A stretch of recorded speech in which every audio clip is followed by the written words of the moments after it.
Buenas noches a todos. Segunda clase. Hoy vamos a presentar los tres temas que se ven aquí en pantalla. Tensiones efectivas en suelos y rocas, deformación diferida de arenas y gravas y modelación de flujo transitorio y acoplado con deformación. Voy a intentar arrancar la primera y si falla, que es lo previsible, reinicio todo otra vez. Ya falló. Es increíble. Esto es el Google Meet, ¿eh? No lo hace si no tengo conectado el Google Meet. Ahí empecé. Tensiones efectivas en suelos y rocas.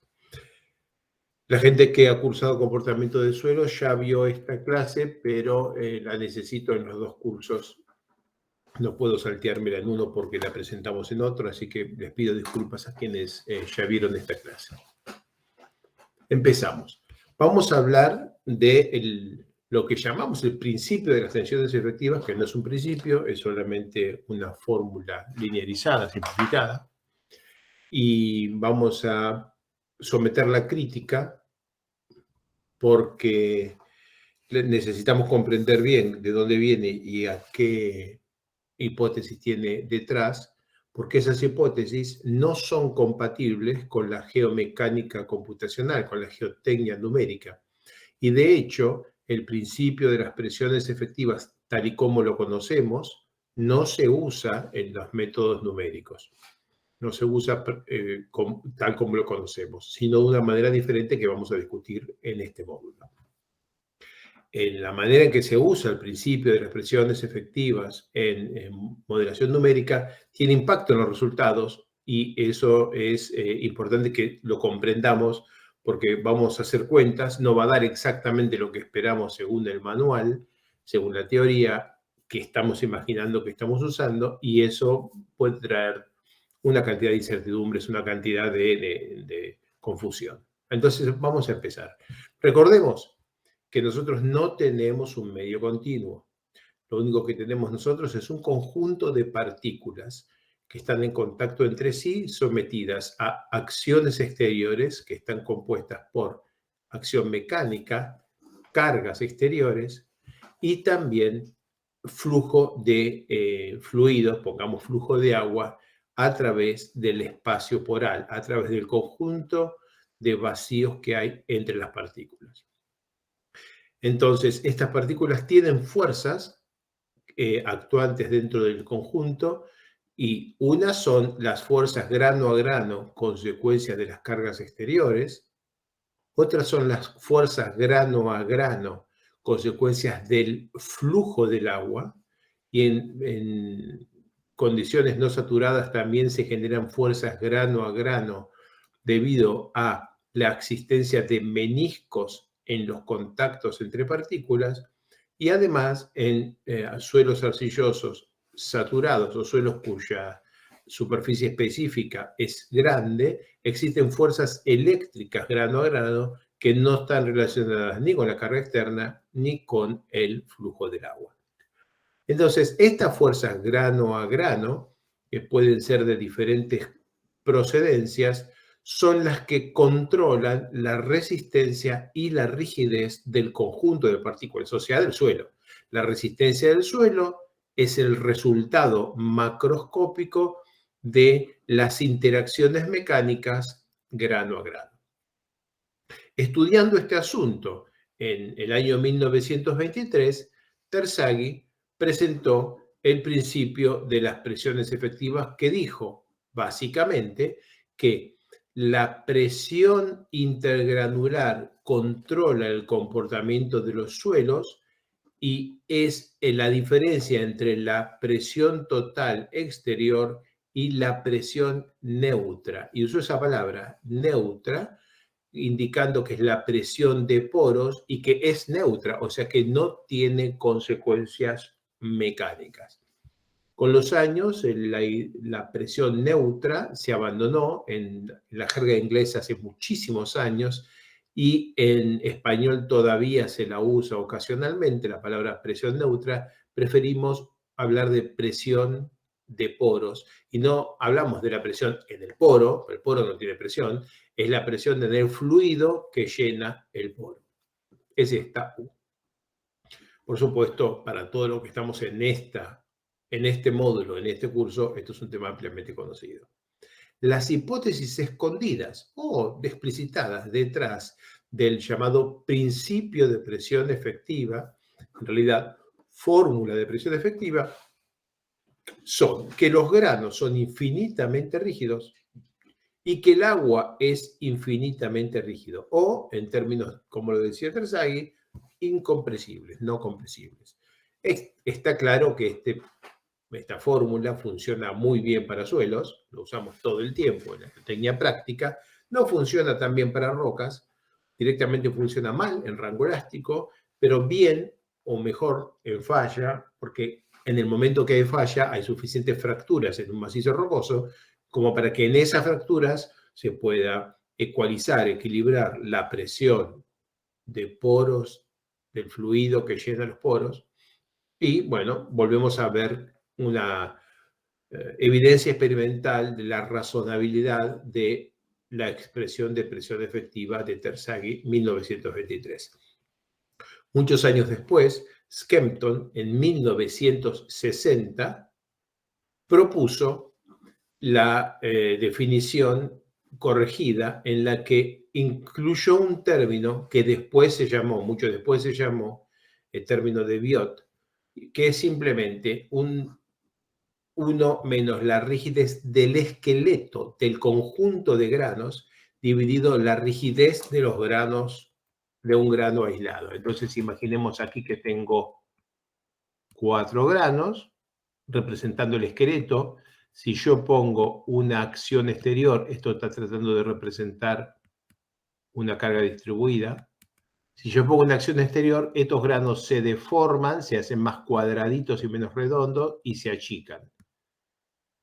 En ese cambio de forma de los granos y de posición relativa de los granos se traduce en un cambio de volumen. El volumen inicial se achica a un volumen menor.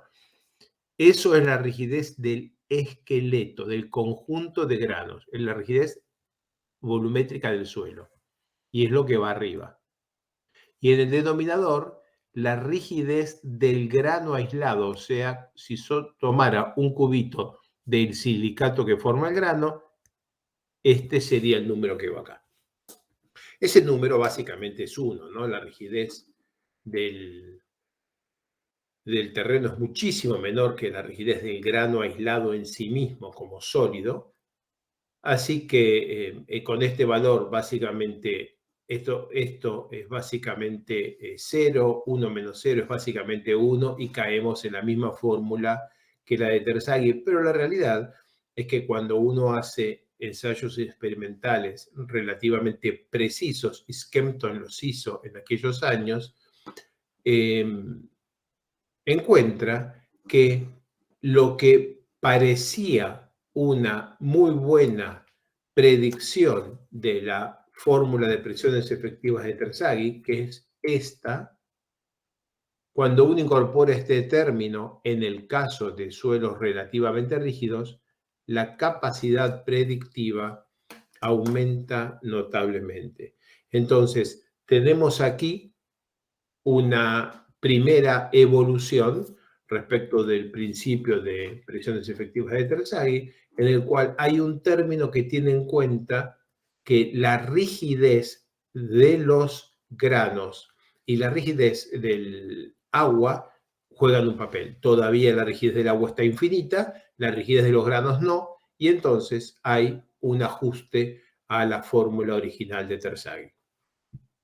Bien, Bishop lo mismo, básicamente lo mismo, pero haciendo más cuentas, planteando la formulación que se llamó después formulación de Biot para suelos saturados, llega a la misma cuenta, pero asumiendo que todas las componentes son compresibles. De ello se deduce que el coeficiente B de Skempton, que es el incremento de presión de poros dividido por el incremento de presión total, es un término que tiene adentro el término de Biot, 1 menos K sobre KG, o sea, tiene la rigidez de los granos, la rigidez del esqueleto del conjunto del suelo y también tiene la rigidez del agua en la fórmula. Este es el resultado de haber puesto un valor finito, no infinito, para la rigidez de los granos aislados y para la rigidez del agua. Esto es lo mínimo que tenemos que tener dentro de una implementación numérica típica de un problema de mecánica computacional. O sea, lo que está escondido en Plaxi, FLAC y los programas que usamos para resolver formación mecánica de materiales multifase, es una formulación que tiene en cuenta una rigidez no infinita para ninguno de los materiales. Como ustedes se imaginan, los infinitos andan muy mal en las implementaciones numéricas de nuestros problemas. Entonces, en general no hay problema, no hay consecuencias con este desvío entre esta fórmula en la que todas las componentes son compresibles o con rigidez finita y esta fórmula es la fórmula que tenemos en la cabeza presentada por Terzaghi en 1923. En general, como la rigidez de los granos es 20 a 30 veces mayor que la rigidez del agua, toda esta fórmula funciona muy bien. Pero si por alguna razón la rigidez de los granos fuera igual o menor que la rigidez del agua, entonces esto, pueden hacer la cuenta, yo lo hice, da un V mayor que 1.0. ¿Qué quiere decir esto? Quiere decir que un incremento de presión total, por ejemplo, de 100 kilopascales, produce un incremento de presión de poros en deformación no drenada mayor a 100 kilopascales. O sea, yo tengo un cuadradito y le pongo afuera 100 kilopascales de presión exterior en los 4 caras. Y si esto está completamente no drenado y el agua no puede escapar, aquí dentro, Terzaghi hubiera dicho, la presión de poros va a aumentar 100 kilopascales y no va a haber cambio en la presión efectiva. Y lo que sale de la fórmula de la implementación del modelo de Biot es que la presión de poros dentro es mayor que 100 kilopascales, lo que es imposible, ¿no? Lo que no, digamos, es simplemente un artefacto de la formulación tal como está expresada. Esto se conoce hace muchísimos años, está denunciado otras veces, pero muy bien en este artículo de ley de 1997. Y en él, Leid avanza y recuerda que un poco antes que que Billos en 1973, Zugge en 1969 propuso una fórmula similar, pero en la cual el término de Biot está multiplicado por 1 menos la porosidad. Recuérdense que la porosidad es el volumen de vacío sobre volumen total, de manera que 1 menos la porosidad es el volumen de los sólidos sobre el volumen total en la teoría de mezclas. O sea, aquí hay un factor que reduce un poquitito este número. Otra vez son valores muy poco significativos en la mayoría de los casos. Este número es, este alfa de Biot es básicamente un 1, entonces en la fórmula queda 1 menos 1 por 1 menos n. Esta fórmula típicamente degrada y vuelve a caer a las expresiones, digamos, más clásicas.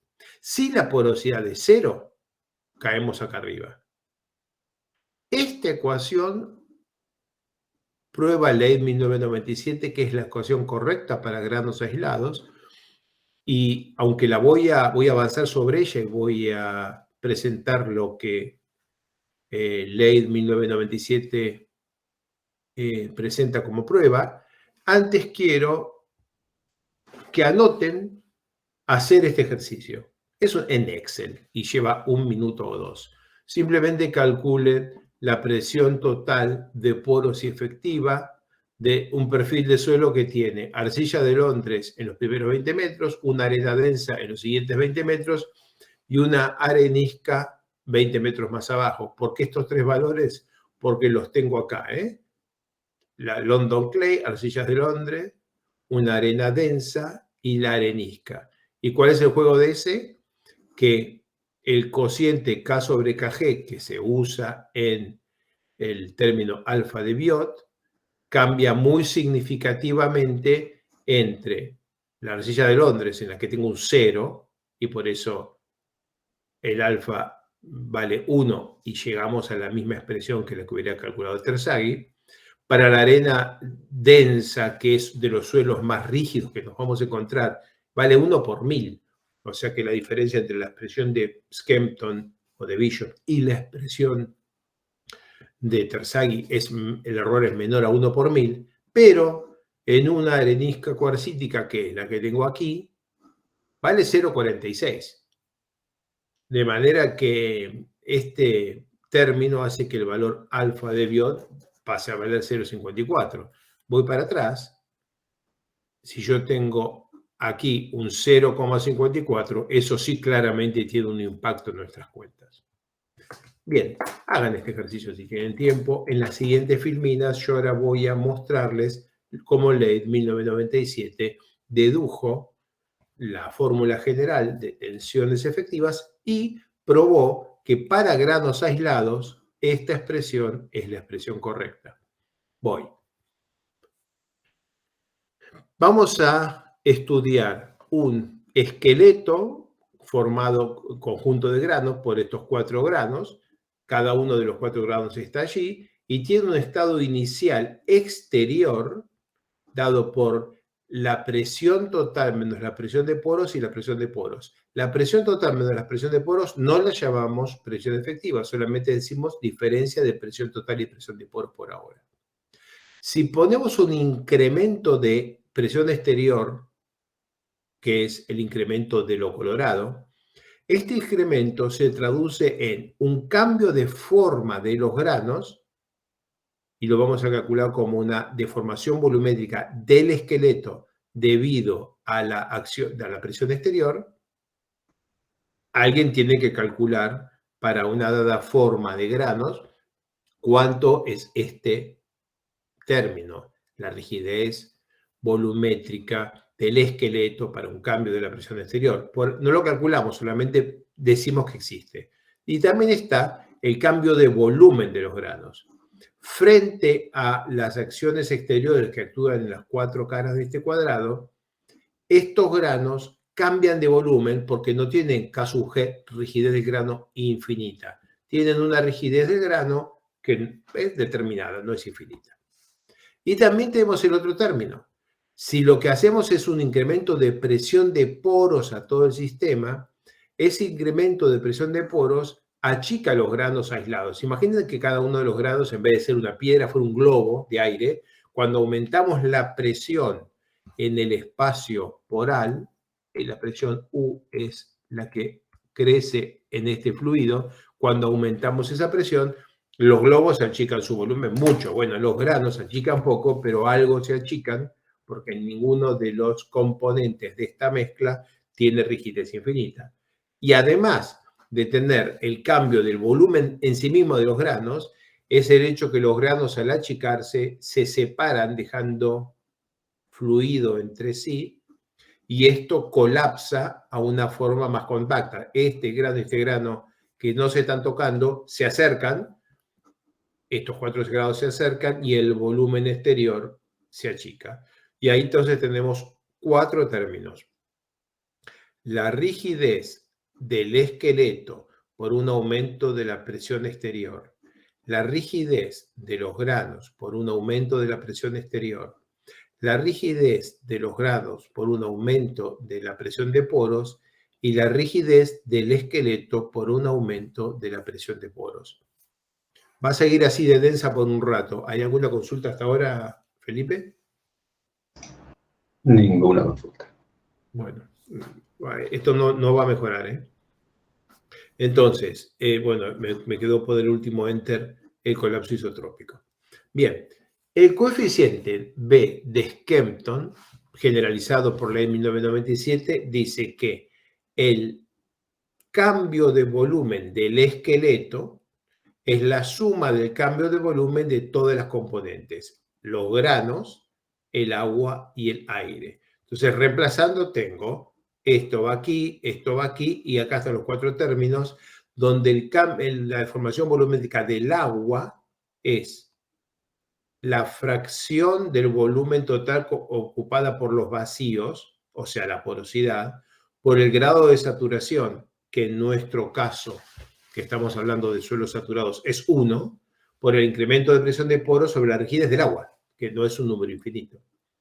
Y el cambio de volumen del aire es el espacio poral, que se mide por la porosidad, el volumen de los vacíos, por 1 menos el grado de saturación, que en nuestro caso es 0, porque estamos estudiando el caso de suelos saturados, por el cambio de presión de poros sobre la rigidez del aire, que ley de gases perfectos es la presión absoluta del aire. De todo esto despejamos U punto sobre P punto, cambio de presión de poros sobre cambio de presión total. Y sale toda esta fórmula donde antes tenías 1 menos K sobre KG y ahora esto se complicó a rigidez K volumétrica del esqueleto, pero debido a la acción exterior, dividido por rigidez de los granos debido a la presión exterior. Aquí no nos quedó adentro los términos que tienen la U, que está acá, por ejemplo. Y el denominador, una cosa compleja, que en el caso de suelos saturados, esto todavía queda porque es R1 y este otro desaparece porque es R1, desaparece el término de el cambio volumétrico de la fase gaseosa. Bueno, una fórmula horrible. Pero vamos a diseccionarlo un poquitito para comprenderlo. Básicamente, llevémoslo al caso extremo, en el cual ponemos grado de saturación igual 1, ponemos rigidez del agua infinito, rigidez de los granos infinitas y para todos los términos. Entonces, si el grado de saturación es 1, este término no está. La rigidez de los granos para presión exterior es infinita, así que este término se va. La rigidez de los granos para presión exterior es infinita, así que este término se va. La rigidez de los granos para presión del agua es infinita, así que este término se va. Y entonces, se nos fueron un montón de términos, esto vale 1, y esta fórmula cae a 1 menos K del esqueleto por presión exterior sobre K de los granos por presión exterior, o sea, alfa de Biot. O sea, esta fórmula horrible, que voy a borrar todo lo que taché, que tiene en cuenta que todos los términos, todas las colaboraciones al cambio de volumen por diferentes cambios en la presión exterior sobre la fase sólida y sobre la fase fluida, cae a la expresión de Skempton o a la expresión de Bishop, ¿no? Que eran iguales. Ahora, con esto desarrollado, podemos hacer una definición general de presión efectiva en la cual la presión efectiva es aquella que produce el mismo cambio de volumen para cualquier combinación de presión total y presión de poros. Entonces, presión efectiva, cambio de presión efectiva sobre la rigidez del esqueleto hacia la presión tiene dos componentes, que es el efecto de la presión exterior y de cambio de presión de poros. Esta es presión total y esta es presión de poros, y queda esta expresión. Esta de aquí, esta de aquí. De eso nos sale que el principio de presión efectiva de Terzaghi se convierte en una fórmula deducida que indica que la presión efectiva es la presión total menos un término por la presión de poros. Un término que es muy parecido al término alfa de Biot. Esta es la rigidez del conjunto de granos y esta es la rigidez del esqueleto, no de los granos aislados, para cambios de presión de poros. Rigidez del esqueleto para cambio de presión exterior, presión total exterior, dividido por rigidez del esqueleto para cambio de presión de poros. Esto sobre esto. Antes teníamos esto sobre esto, en la versión de Skempton. Ahora es esto sobre esto.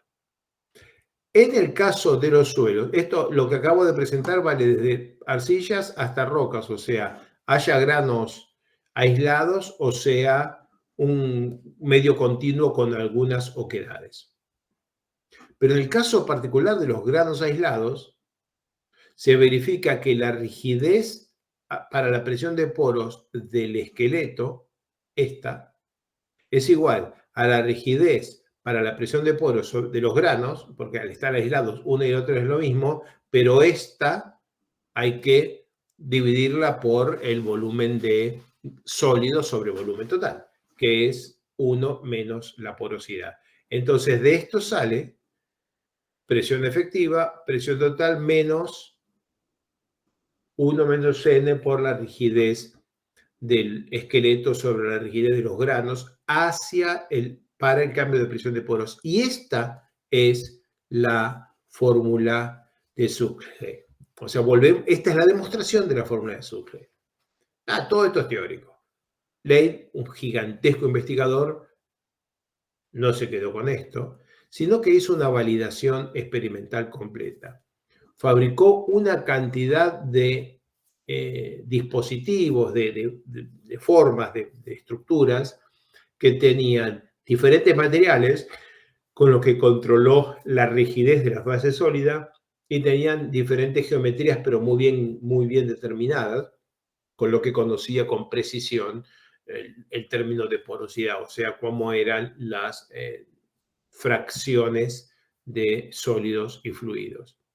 Y con esta fórmula les hizo en el paper hay varios ejemplos, hizo cambios de presiones de lo que él llamó presiones efectivas versus cambios de volumen, y la fórmula pudo reproducir todos estos cambios de punta a punta.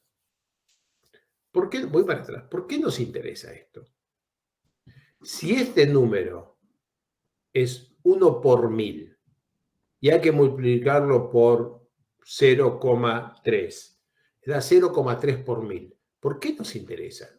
Bueno, en suelos en general y cerca de la superficie no nos interesa, pero en el rango de alta presión, de muy alta presión, por ejemplo, pilares en minería subterránea o el estudio del comportamiento de fallas tectónicas o explosiones convencionales y nucleares en profundidad, en todos estos casos, el nivel de tensiones es suficientemente alto como para que la definición más precisa de presión efectiva sea relevante. Noten esto, acá tengo para una arena cuarcítica, una arena de grano duro, y para una arena de yeso, una arena de grano más friable, cómo evoluciona la relación de vacíos con la tensión total en un edómetro, y noten que para 100 megapascales, 1000 kilos por centímetro cuadrado o 10.000 toneladas por metro cuadrado, la relación de vacíos de la arena de yeso cayó de 0,8 a 0,1. En este salto, en este gigantesco cambio, claramente va a haber un impacto muy importante, un cambio muy importante en la cociente rigidez del esqueleto sobre rigidez de los granos, y esto va a tener un impacto directo en cómo vamos a poder predecir este comportamiento. Si asumimos que la rigidez de los granos es infinita, no vamos a poder encontrar ningún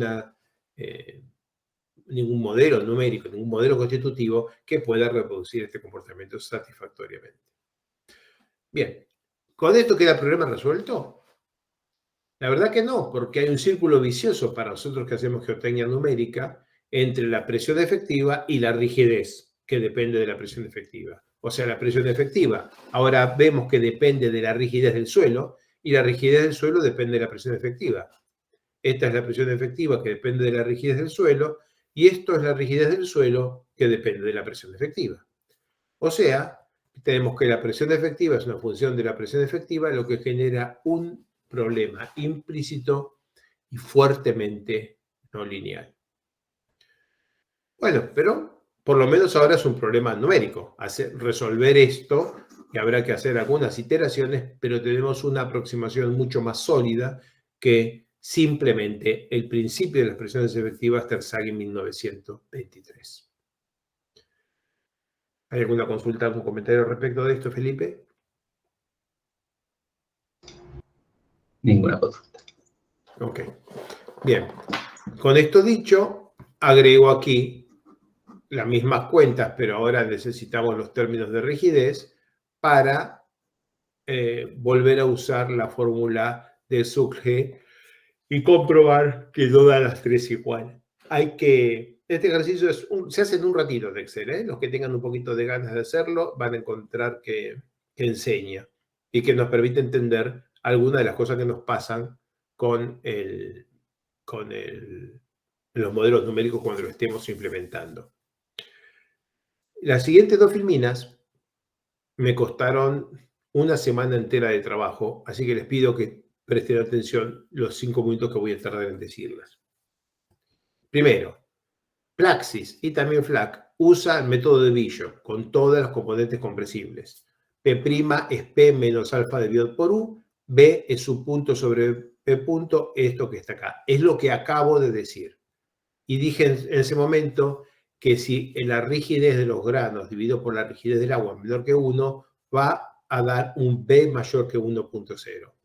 O sea, que está esto puesto y nosotros sin darnos cuenta podemos llegar a caer en el pozo de un B mayor que 1.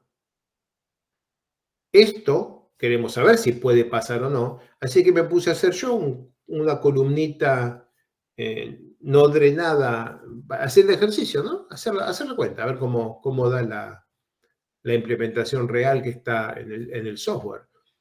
Y para eso necesito recordarles que la presión de poro en Plaxis se llama P sub water, presión del agua, y es la suma de la presión de flujo estacionario y lo que llamamos el exceso de presión de poros, que en realidad es la presión inducida por deformación mecánica, sea por consolidación o por flujo transitorio.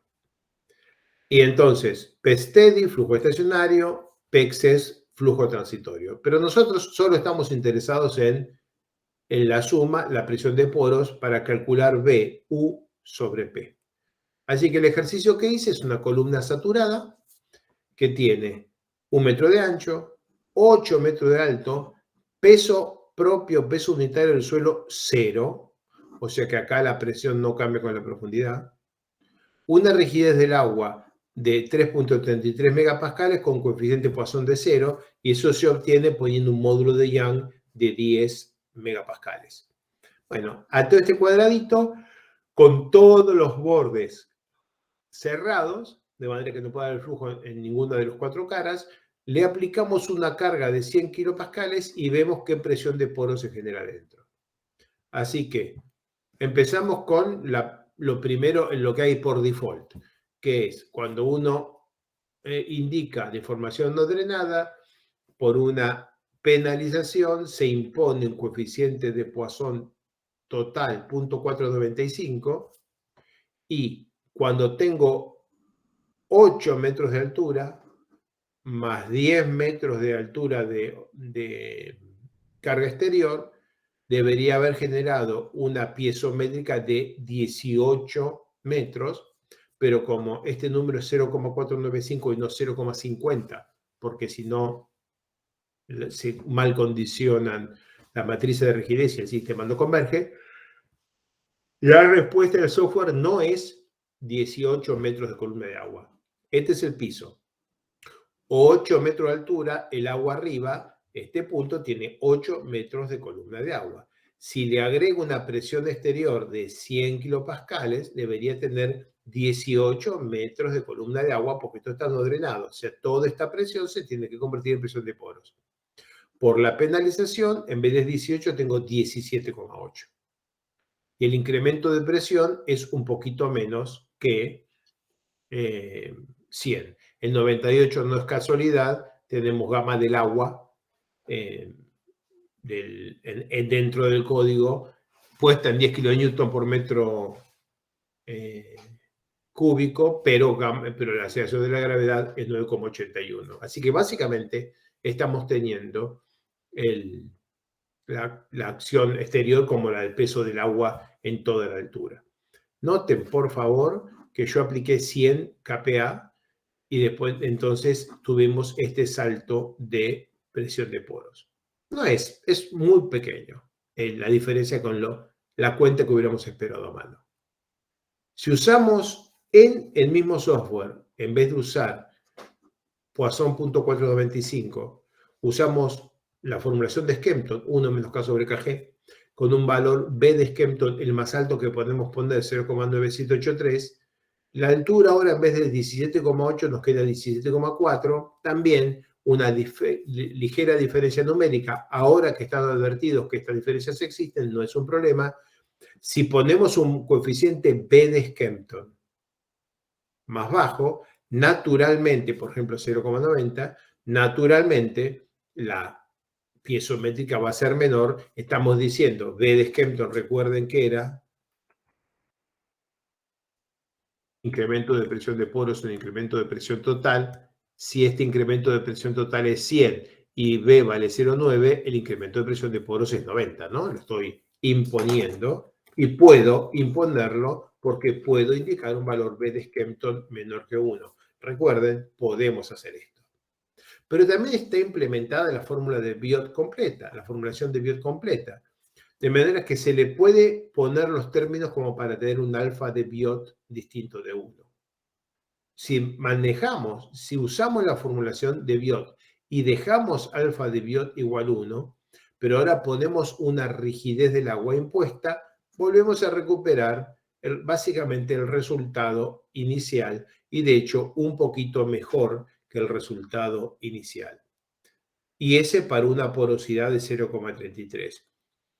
Biot, la fórmula, el coeficiente B, que tiene adentro la porosidad, estos no la tienen, nos permite jugar con otras porosidades. Por ejemplo, si la porosidad es 0,80, da lo mismo que 0,33. Pero ¿qué pasa si la porosidad es muy pequeña? Si la porosidad es muy pequeña, el término que tenemos en el coeficiente B de Bishop o de Biot tiene impacto y entonces ahora el incremento de presión de poros es estrictamente 18, ya no 17,8 como viendo haciendo hasta ahora. Me dirán ustedes, Alejo, estuviste una semana y llevas varios minutos hablando para darnos siempre el mismo valor. Es cierto. Pero si ahora tenemos la formulación de Biot y tenemos alfa de Biot 1 menos K sobre KG y le ponemos 1, estamos diciendo que la rigidez de los granos es infinita. Pero queríamos descubrir cuál es el riesgo de que la rigidez de los granos sea comparable con la del agua. Así que metemos un coeficiente alfa de Biot menor que 1, que es lo mismo que reconocer que la rigidez de los granos no es infinita porque la rigidez del esqueleto está puesta como dato de entrada en este modelo que me olvidé decir, pero claramente es elástico lineal. Esto es un cuadradito elástico lineal. Con este alfa de Biot de 0,9 estamos indicando un valor a la rigidez de los granos y el 17,8 se convierte en 15,5. ¿Qué pasa si bajo alfa de Biot? Estoy indicando cada vez un valor más chico de la rigidez de los granos, se nos va a parecer a la rigidez del agua y nos vamos a meter en problemas. Si bajamos alfa de Biot a 0,7, ahora la piezométrica ya no es constante, cambia entre acá y acá porque U punto sobre P punto en el denominador tiene la presión total, o sea, incluye también la presión de poros el denominador, nos queda un gradiente y nos queda que el incremento de presión de poros en la base de nuestro modelo es 105.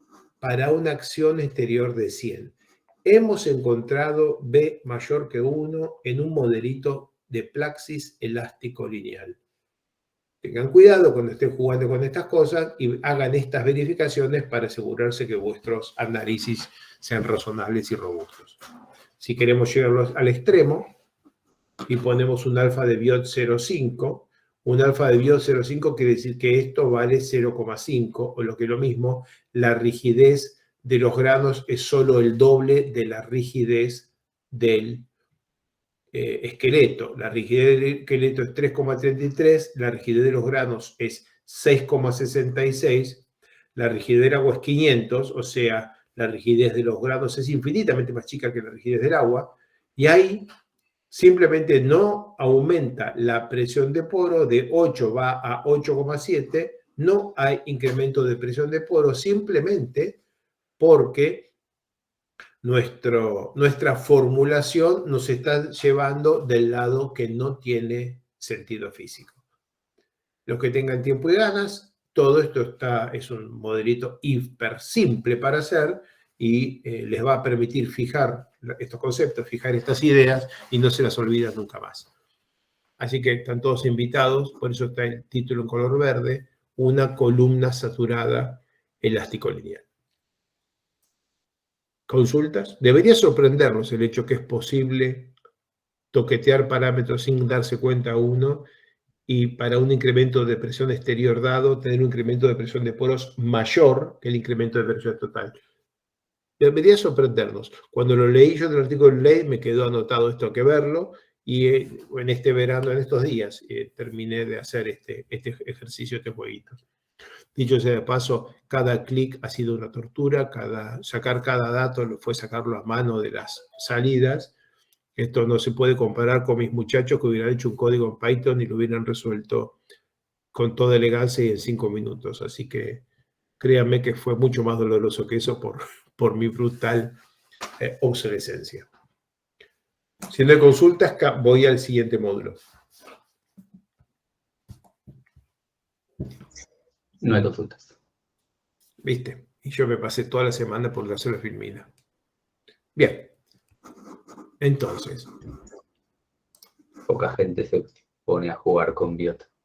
Bueno. Hay gente que tiene pelotas, raqueta de tenis, yo tengo esto. Bueno, voy al siguiente módulo. Son los 3 módulos de hoy, son los últimos 3 antes de entrar en suelos no saturados, pero que tienen impacto en el diseño de presas, obviamente, ¿no? Todo el módulo completo, que son 4 clases, habla de modelación numérica de problemas de presas. Ahora vamos a deformación diferida en arenas y gravas y, por supuesto, en enrocados. Pero esta es deformación diferida no por cambios de grado de saturación, son deformación diferida del material saturado. Recordemos esto, compresión isotrópica de arenas o de medios granulares en contacto, a alta presión. Típicamente nosotros trabajamos en este rango y tenemos arena suelta, medianamente densa y acá tenemos ya una presión de 5 megapascales, ahí terminan todos los ensayos. Algunos ensayos más elaborados, esto está sacado de la tesis de Pestana, del modelo MIT S1,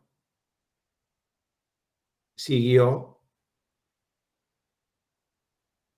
los ensayos experimentales, no son originales de él, pero así como lo presentó Pestana, presentó entonces que todos los materiales granulares a una cierta presión empiezan a tener rotura masiva de granos y se aproximan a una curva final a la que se ponen asintóticos y esa curva tiene una pendiente, esta pendiente lambda, es muy similar a la que tienen las arcillas. Si esto fuera una arcilla, habríamos visto una arcilla suelta, habría estado en este camino, una arcilla medianamente compacta habría estado en este camino y una arcilla muy compacta habría estado en este camino, pero todas alineadas. Esto sería compresión isotrópica, Esto sería línea de estado crítico, rectas y paralelas en el gráfico E logaritmo de P. En las arenas no es el caso. Tenemos curvas que en principio apenas se acercan y no se tocan, pero la realidad es que si uno aumenta la presión suficiente, se ponen paralelas entre sí, esas son paralelas, y se ponen paralelas a la línea de estado crítico, la misma para las tres arenas suelta, medianamente y densa, o sea, en un rango de presiones muchísimo más grande, más de 100 veces más grande, las arenas empiezan a portarse igual que las arcillas. Ahora, eso fue con presión isotrópica, o sea, un aumento de presión del mismo en las tres direcciones. En compresión endométrica a alta presión se aprecia que uno arranca con una arena muy suelta y la comprime hasta un cierto valor muy alto. Y si después hace varios ciclos, la arena describe una curva presión, el cambio de relación de vacíos, que son básicamente paralelas y va teniendo muy poca acumulación de deformación adicional. O sea, en la primera deformación hay muchísima rotura de granos, pero una vez que llega acá, descargamos y cargamos y hay muy poquita deformación adicional. Eso empezando con una densidad relativa de 13,7%. La misma experiencia, cambiando a una densidad relativa de 37%, ven que esto empezó acá arriba y este empezó más abajo. Está acá. Una curva similar llega a un punto similar y después la rigidez vuelve a ser mucho más, en los diferentes escalones, mucho más constante. O sea, cargo, descargo y estoy viendo esta forma curva exclusivamente porque esto es logarítmico. Si esto fuera P, estaría viendo básicamente esto. O sea, un comportamiento básicamente elástico lineal o casi elástico casi lineal. Si aumento la densidad relativa, esto es un trabajo de Ugart 2006, si aumentamos la densidad relativa aún más, entonces empezábamos acá arriba, después el segundo lo hicimos desde acá, el tercero lo hacemos desde acá y otra vez lo mismo, una primera compresión elastoplática con intensas roturas de partículas seguida por un comportamiento sensiblemente elástico. Y por último, para una densidad relativa muy alta, lo mismo, o sea, desde acá, desde aquí o desde acá, si llegamos a una presión, que en este caso está del orden de los 1000, 1500 o 2000 megapascales, no, perdón, 10.000 kilopascales, 10 megapascales. Tenemos una primera carga elastoplástica seguida por estos ciclos esencialmente elásticos. O sea, la rigidez es muy diferente entre las diferentes densidades relativas.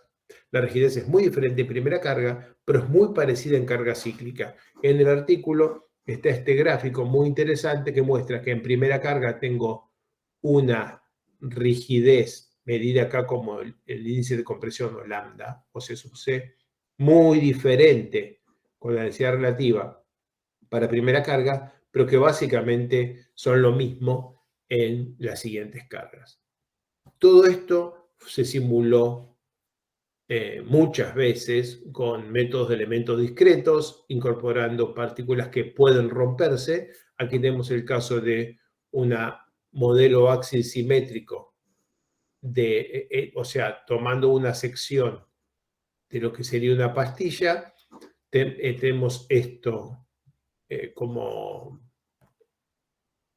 estado inicial, esto como estado final, y aquí está graficado los diferentes puntos donde los contactos presentaron ruptura, donde lo que está en eje X es 0 acá y el radio de esta pastilla, todo esto es una simulación numérica, y esto es entre 0 y 1 la altura de este modelo, o sea, es un modelo que describe esta sección. Nos sirve esto para demostrar numéricamente que si uno tiene un conjunto de granos, cada grano elástico, pero irrompibles, genera una curva así, para una porosidad de 0.42 y un conjunto de partículas irrompibles. Es muy fácil poner partículas irrompibles en un modelo numérico. Si uno le agrega una cierta resistencia al grano a partir de cierta tensión, el grano se rompe. Obviamente, dependiendo del valor de esa resistencia, uno tiene una curva límite u otra curva límite que quedan controladas por la resistencia de los granos. Esto es endométrico, no isotrópico como lo que estaba en la primera filmina de Pestana, pero repite la misma idea. Existe una línea última en la cual la rotura de granos es masiva y perdemos mucho de lo que distingue el comportamiento de las arenas del comportamiento de las arcillas.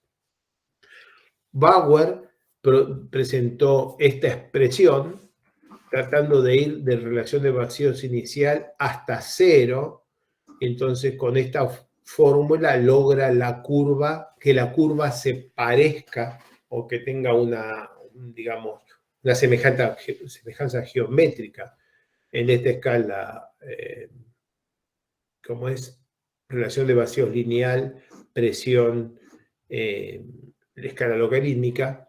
La fórmula es interesante, tiene un término, HS, que él lo llamó término de dureza de grano, le puso un nombre, no me acuerdo ahora cuál es, él usa nombres en griego, y bueno, le puso un término de dureza de grano, que es la presión a la cual se produce el cambio de curvatura. O sea, para la curva verde sería aquí HS.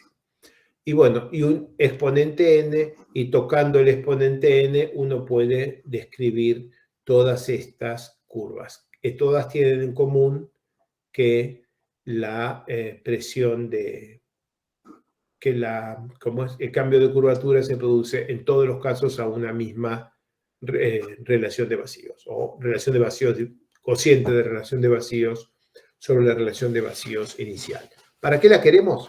No para mucho, no tiene mucha aplicación práctica, pero nos sirve para mostrar que se puede simular comportamientos diferentes de muestras de arena suelta, medianamente densa y densa, que se note que sean diferentes en un cierto rango, aunque salgan de un mismo punto y lleguen a un mismo punto. Otra vez, esto es solo un juego matemático, no tiene un respaldo físico suficientemente fuerte y no es muy utilizado.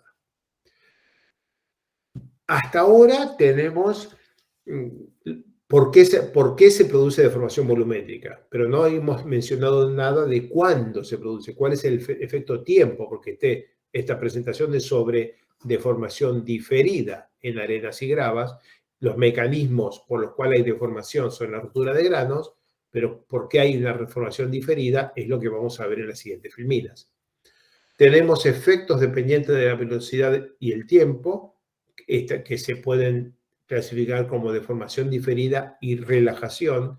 En arcillas, la rigidez depende de la velocidad de carga, entonces si cargamos muy despacio, describimos esta curva, tensión-deformación, más rápido, más rápido. Y si en un mismo ensayo empezamos por una velocidad de deformación media y aumentamos la velocidad, vemos un salto. Cuando bajamos la velocidad, vemos que retomamos otra vez la curva original. Si la bajamos más, caemos. O sea, durante el mismo ensayo, cambiando la velocidad de deformación, uno puede obtener este comportamiento en arcillas plásticas. En arcillas de muy baja plasticidad, arenas, gravas y enrocados, eso no se ve. Podés ensayar con cualquier velocidad que vas a encontrar siempre el mismo comportamiento. Esto que está acá ya lo habíamos visto cuando hablamos del Soft Soil Creep Model y los modelos de deformación diferida de arcillas en Geotecnia Numérica 1. Los invito a que encuentren el video y lo repasen. Ahora estamos hablando de este comportamiento en el cual la velocidad de deformación no cambia la curva de tensión de deformación, y si uno produce saltos en un mismo ensayo, empieza con un cierto valor de velocidad de deformación y salta un valor más alto, disculpen, salta un valor más alto y luego otro más bajo, se observan pequeñas perturbaciones, pero enseguida se vuelve a retomar la curva tensión-deformación original. Bien, en todos los suelos lo que vemos es que la deformación crece con el tiempo de aplicación de la carga. Si ahora nos centramos en lo que queda de este módulo en arenas gravas y enrocados, vemos que la respuesta no depende de la velocidad de carga. Otra vez, un trabajo de Leigh, un investigador que vengo diciendo, es monumental, que con una misma arena la ensayó desde esta velocidad casi nula, que se ve acá, 0.00665% por minuto, a 1.7% por minuto. Es un salto gigantesco, 256 veces creo que es. Y a pesar de la enorme diferencia de velocidad, siempre obtuvo la misma curva tensión-deformación. Si a lo largo de un cierto ensayo va cambiando, durante el ensayo va cambiando, y viene con una cierta velocidad y cae la velocidad 256 veces o algo por el estilo, hay una pequeña caída, pero enseguida recupera la curva original. Si vuelve a aumentar la velocidad, hay un pequeño chichón, pero vuelve a retomar la curva, caída, chichón, pero la curva es única. Y eso también se ve en la deformación volumétrica contra deformación axial, que los violentos cambios de velocidad de deformación prácticamente son inapreciables en la curva. Y todo esto en una arena de coral, que es una arena que tiene un grano relativamente poco resistente, o sea, es un material relativamente friable. Y eso que acabamos de ver en un grano friable a presiones muy bajas es lo mismo que se ve en grano duro a alta presión. Y entonces en la arena de coral la diferencia de tensiones es 1000 kilopascales, en esta arena cuarcítica es 18.000 kilopascales, pero otra vez están estos 256 veces de diferencia con una, digamos, una presión de confinamiento suficientemente alta como para alcanzar 18.000 kilopascales de tensión de diferencia. Esto da básicamente 6 o 7.000 kilopascales de, no estoy diciendo mal, 5.000, 10.000 kilopascales de sigma prima 3, 10 megapascales, y se ve que las diferentes velocidades de deformación producen básicamente la misma curva tensión-deformación. Saliendo del triaxial, en el edómetro, se aprecia también el fenómeno de deformación diferida.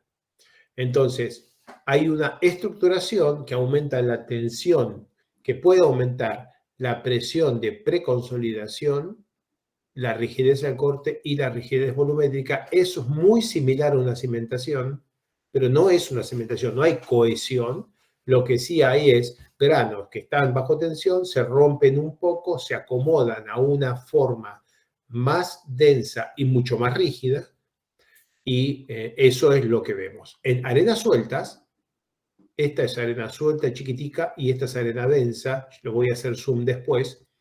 En arenas sueltas, cuando uno viene cargando y se queda quieto, hay una reducción de la relación de vacíos. Acá no se ve nada, pero acá lo pusimos más grande. Venimos cargando relación de vacíos contra la tensión vertical. Noten que esta escala es aritmética, no logarítmica. Esta es logarítmica. Entonces venimos cargando, paramos, y si la arena es suelta, se produce creep y hay una reducción de la relación de vacíos a tensión constante. Esto es 3 días de compresión secundaria. Noten que es muy pequeña. Relación de vacíos 0,67, 0,68, 0,69. Este salto es 0.03 o algo así de cambio de relación de vacíos. Ahora, esto es lo que vemos para una arena suelta, y este comportamiento lo podemos asociar al hecho de que durante este mecanismo los granos se mueven relativamente mucho, o sea, se mueven suficiente como para que muy pocos contactos queden quietos entre sí y lleguen a producir alguna forma de cementación o alguna forma de soldadura. En cambio, si hacemos la misma experiencia, pero con lo que acá está color naranja y que representa el mismo ensayo sobre una arena mucho más densa, lo que observamos es que venimos igual y 3 días de compresión secundaria producen una caída en la relación de vacíos. Por favor, noten que acá tenemos puntos 663, 666, 669, así que es punto 001. Es una reducción de relación de vacíos muy, muy pequeña. Y cuando retomamos, o cuando volvemos a incrementar la carga, tenemos una curva que no es lo que teníamos antes. Antes teníamos caída de volumen porque aumenta la tensión, caída de volumen a tensión constante, y cuando vuelvo a aumentar la tensión, retoma hasta tocar la línea original. Acá tengo caída de volumen porque aumento la tensión, caída de volumen a tensión constante, y cuando retomo tengo una rigidez aparente mucho más grande, algo como si se hubiera soldado. Es efectivamente el efecto de las fuerzas de contacto muy grandes actuando en contactos entre sí muy pequeños. Estamos hablando de cambios de volúmenes muy pequeños, pero este efecto se nota y crece una presión de preconsolidación aparente, que no es muy importante, pero está allí. Bien, esta estructuración es creep, no se logra con carga. No obtenemos este resultado cargando, descargando y volviendo a cargar. Este salto que seguido por un pequeñísimo colapso, o sea, esta rigidez mayor que la que esperábamos, que se traduce en una línea más horizontal, seguida por esta caída, que es una línea mucho más inclinada que la que teníamos para normalmente consolidado, esa cosa es un fenómeno temporal, de tiempo, es fenómeno de creep, de formación diferida. No se puede reemplazar por aplicar una carga mayor por un periodo muy corto. Haciendo un zoom grande de esta cosa, la vemos así, y vemos que cuando la muestra está densa, hay una muy pequeña reducción de relación de vacíos, un marcado incremento de la presión vertical de preconsolidación debido a esta preconsolidación aparente, y que cuando retomamos la carga y se empiezan a mover los granos entre sí, los desplazamientos entre granos, el movimiento de los contactos destruye esta estructuración por envejecimiento o por aplicación diferida, de carga diferida, aplicación sostenida de carga de formación diferida, y se destruye la estructuración y retomamos la línea de compresión normalmente consolidada. Esto es el edómetro, lo vimos en modelos DEM, lo vimos en los ensayos, vimos que esto no depende de la velocidad de carga, sino de que la carga esté un tiempo medido en horas o en días, aplicada constante, y se ve también en los ensayos triaxiales para diferentes niveles de tensiones. Esto son ensayos en los que se va cargando la muestra, se espera, se la deja quieta y se produce una deformación, se vuelve a cargar, se vuelve a esperar, y así se va viendo. Por ejemplo, aquí se ve un importante incremento de deformación a tensión constante. Esta es la tensión, este es el incremento de deformación. Con estos ensayos, Zhang 2017 propuso una fórmula de ajuste que permite estimar la deformación por creep en un cierto instante, referida a la deformación por creep al final del camino, y demostró que se puede estimar con una relación hiperbólica relativamente simple, y esta relación hiperbólica parece no depender del nivel de esfuerzos. O sea, voy para atrás. para nivel de esfuerzo 11, 22, 38, 53 o 68% de la tensión que produce la falla. Todas tienen CRIP diferente, pero se pueden adimensionalizar dividiendo en cada caso por el CRIP final de cada una, y todas las curvas quedan más o menos una arriba de la otra. Esto es interesante porque permite hacer un ensayo en un cierto nivel de tensiones y extrapolar el comportamiento a otros niveles de tensiones. Además de la deformación diferida en el triaxial, en el edómetro y de estos ensayos, podemos, digamos, consolidar de las tres fuentes y vemos que si aplicamos una deformación diferida a carga constante, o sea, mantengo la carga y dejo que se deforme, aparece la deformación diferida acá, aparece un rango elástico, ahora es vertical, esto es un ensayo triaxial, lo mismo que habíamos visto pseudo horizontal en el edómetro, acá se ve casi vertical, una gran rigidez y se pasa un poquitito de la curva de carga monotónica como una sobreresistencia.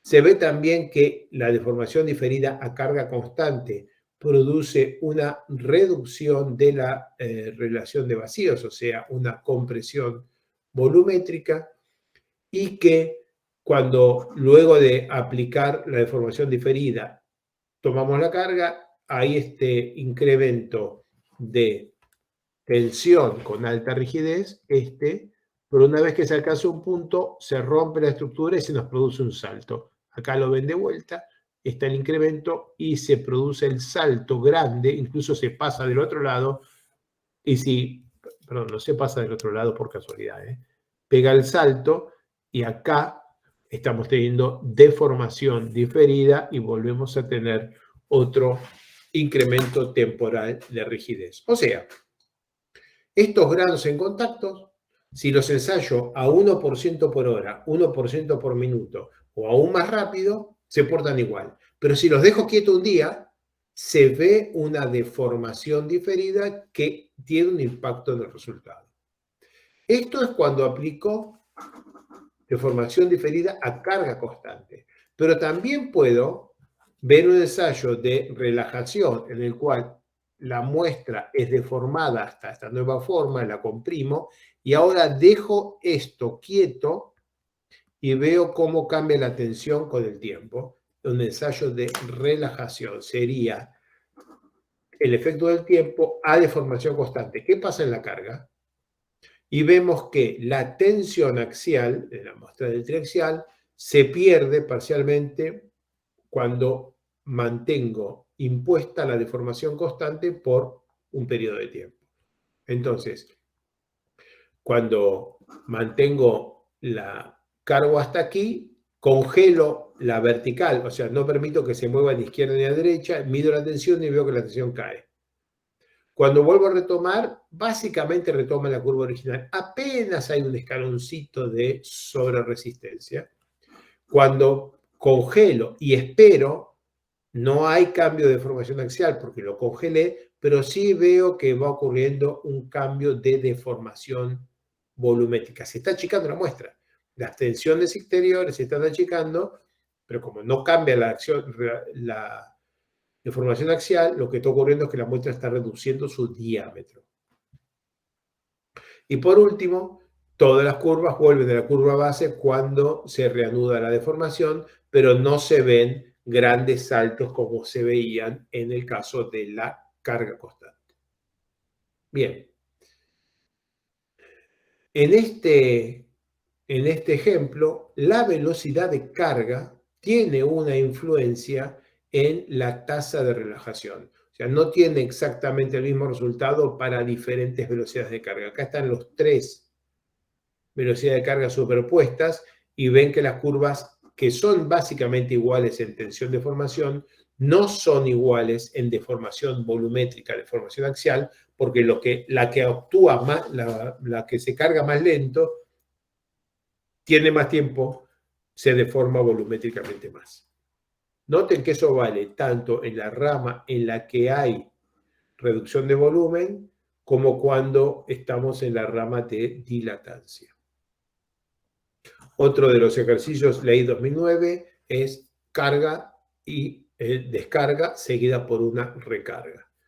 Y se aprecia que cuando tengo una descarga seguida por una recarga, el solo descargar y recargar genera una mucho menor deformación diferida que además tarda en aparecer. Si vengo cargando monotónico, puedo ver el incremento de deformación versus tiempo, como este es el tiempo en escala log, y vamos teniendo un incremento de deformación típico que tiene una fórmula lineal con el logaritmo del tiempo. Pero si hicimos un escalón de descarga, entonces la deformación es mucho menor. ¿Dónde se ve? La escala de este gráfico es de 0 a 0,7%. La escala de este gráfico es de 0 a 0,05%, 10 veces menos. Y además hay un lapso, que en este caso es aproximadamente 100 minutos, antes que se empiece a ver alguna deformación. Esta pendiente se ve paralela a esta o parecida, pero la escala es 10 veces menos. O sea que esta pendiente de incremento de deformación es 10 veces más chica que esta, y además tarda en aparecer un lapso que es significativo. En este caso, para esta, por ejemplo, es aproximadamente 100 minutos. Todo esto está explicado por Ley 2009 en un único mecanismo de deformación que tiene trabajo, trabajo mecánico, fuerza por distancia, cuando digo trabajo de deformación diferentes. El mecanismo que siempre gobierna es la ruptura de partículas, en carga monotónica. Cada contacto está soportando una cierta carga por poco tiempo, pero los contactos se van moviendo y diferentes puntos de las partículas van recibiendo la carga. Pero si la carga es constante, un contacto queda teniendo la fuerza de contacto contra la otra partícula quieta durante mucho tiempo, y si la tensión es constante y puede haber deformación, el producto de tensión por incremento de deformación puede ser grande. Tensión, bueno, ojalá funcione esto. Por incremento, ya lo voy a lograr. Tensión por incremento de deformación puede ser grande, y eso es lo que proporciona el trabajo exterior, la energía exterior necesaria para producir la ruptura de partículas. El esquemita conceptual está aquí. Tengo un montón de granitos. Miren este grano, que viene recibiendo una cadena de fuerzas por aquí y una cadena de fuerzas por aquí.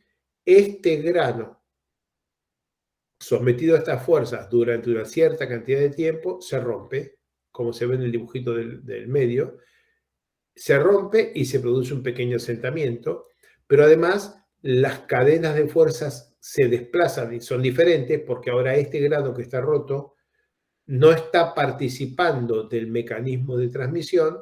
Otros granos que tenían ciertas tensiones cambian su estado de tensión, otro grano se romperá, y así se va produciendo la deformación diferida. El producto de la tensión por este incremento de deformación es el trabajo mecánico exterior que alimenta esta rotura de granos. Entonces, si la carga es constante, tengo carga y deformación horizontal, y el área rectangular es el trabajo que las fuerzas exteriores están poniéndole a la unidad de volumen de nuestra muestra. Pero si la deformación es constante, lo único que tengo como trabajo que me está viniendo de la descarga elástica es lo que aquí pinté muy chiquito como un triangulito verde. La energía disponible liberada por descarga elástica es la verde en los ensayos de relajación, mientras que es la celeste en los ensayos de carga sostenida o de creep. Y eso justifica las diferencias de comportamiento observado. El mecanismo simplificado, sin rotura de partículas o sin considerar rotura de partículas, tiene en cuenta que hay dos partículas en contacto y hay una zona en la cual si la fuerza del contacto que actúa de un lado y del otro, tratemos de hacer las rectas, cae dentro de este cono, tengo comportamiento puramente elástico y esto se queda ahí quieto. Si las fuerzas de contacto tienen una inclinación, porque hay tensiones normales y de corte, de manera que cae en el cono de afuera, el anular, o sea, del espacio anular,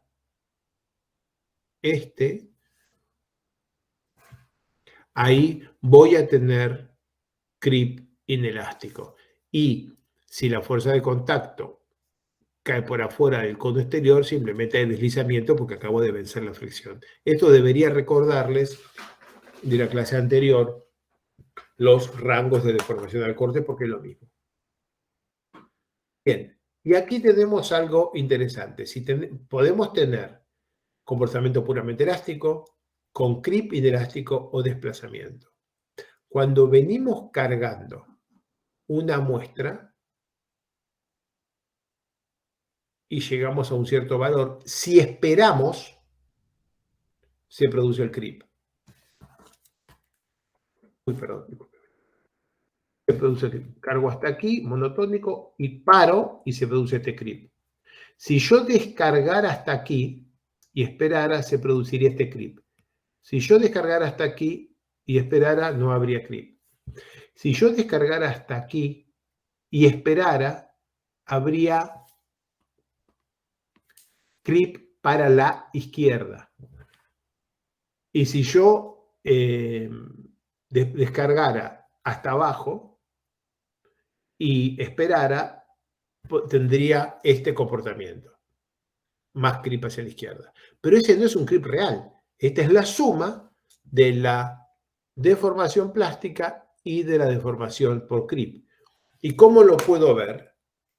Lo puedo ver haciendo el ensayo más rápido o más despacio. Siempre cargo hasta un cierto punto. Si yo descargo suficientemente rápido, el creep que va hacia la derecha, que siempre va hacia la derecha, el creep que va a la derecha es muy pequeño, la descarga elastoplástica es más alta, entonces yo veo la curva que está acá a la izquierda. Si lo hago rápido, veo esto. Pero si lo hago muy lento,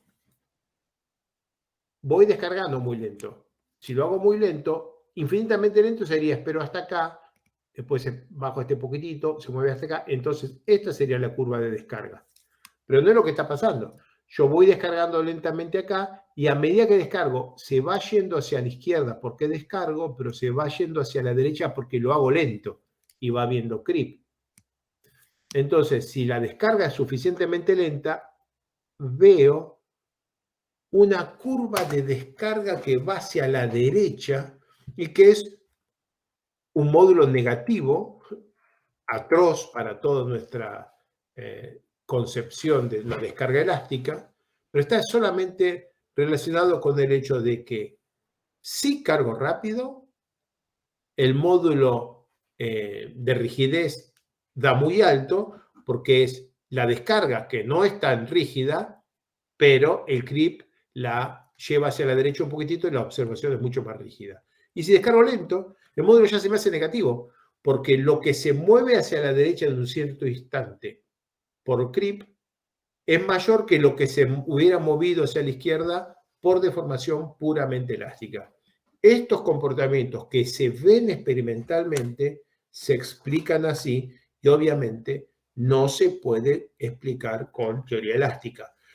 Una descarga elástica que tuviera un desplazamiento hacia la derecha viola la tercera y hasta la cuarta ley de la termodinámica, no tiene ningún sentido físico. Pero sí es perfectamente explicable si el material, en vez de ser elástico, es viscoelástico. Bien, últimas filminas. El trabajo aplicado y la rotura de partículas se miden experimentalmente con el factor de rotura de partículas de Harding, es el término más utilizado, y acá tenemos la relación entre la energía colocada en un ensayo y cuánta rotura de partículas podemos ver. podemos ver que a baja presión el trabajo disipado es solo en deslizamiento de partículas, y mientras que a alta presión tenemos muchísima más rotura de partículas, no solo deslizamiento, sino también rotura de partículas. Lo que se ve acá es la granulometría antes del ensayo y la granulometría después del ensayo.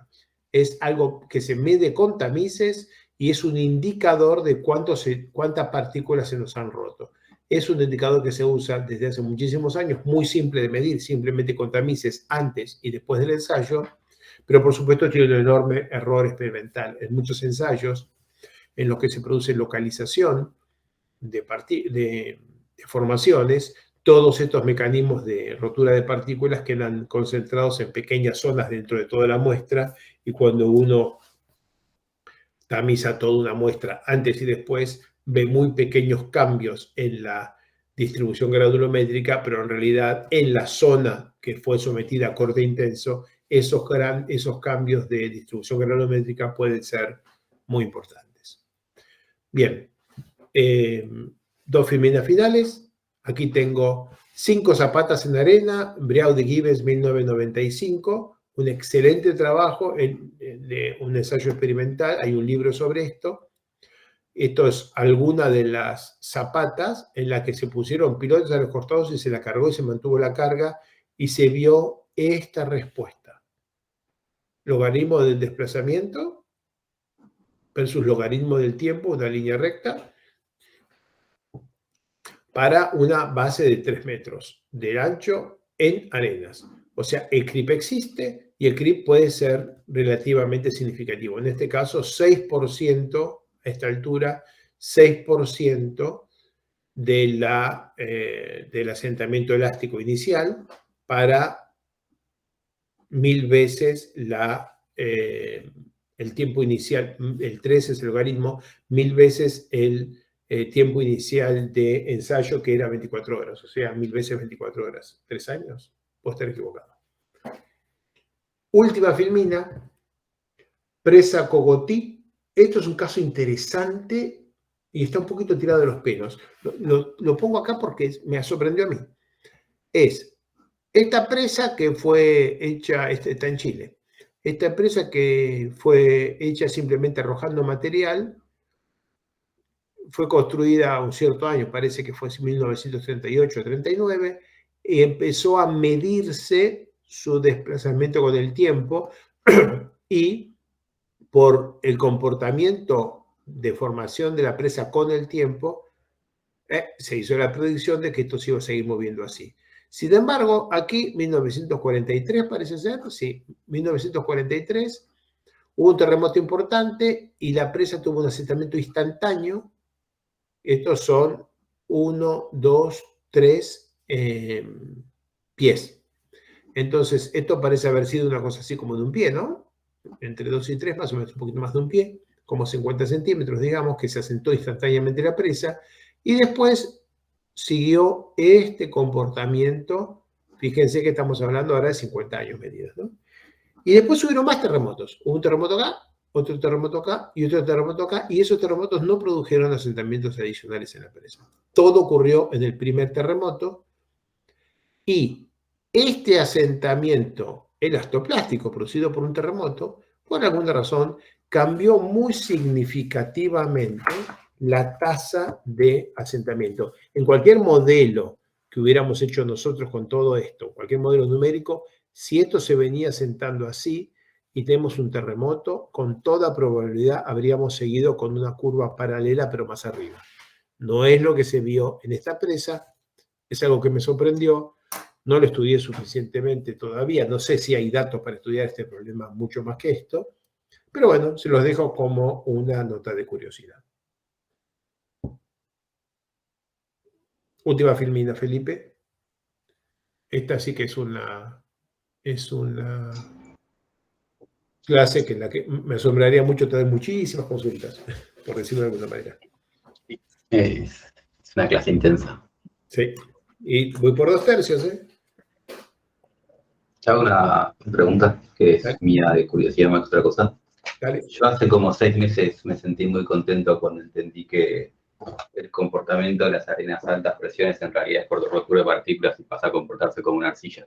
Y lo Sí. dijiste casualmente, que justamente la curva de estado crítico es curvo porque vas a tener una rotura de partículas. ¿Eso es algo conocido? Porque no es algo que leí en muchos lugares. Sí, sí, sí. Es algo muy estudiado. Es algo muy estudiado. Hay referencias, creo que, voy a inventar, ¿eh? Hay un puro ya, 1965 o algo por el estilo, en el libro de 1960, ese marrón que yo siempre ando mostrando, sí, es anterior a 1960. No tengo ahora en la cabeza. Toda la gente que estudió los primeros problemas de presas de enrocado está muy explicado en el libro de Marsal y Reséndiz de 1965, Presas de tierra y enrocamiento.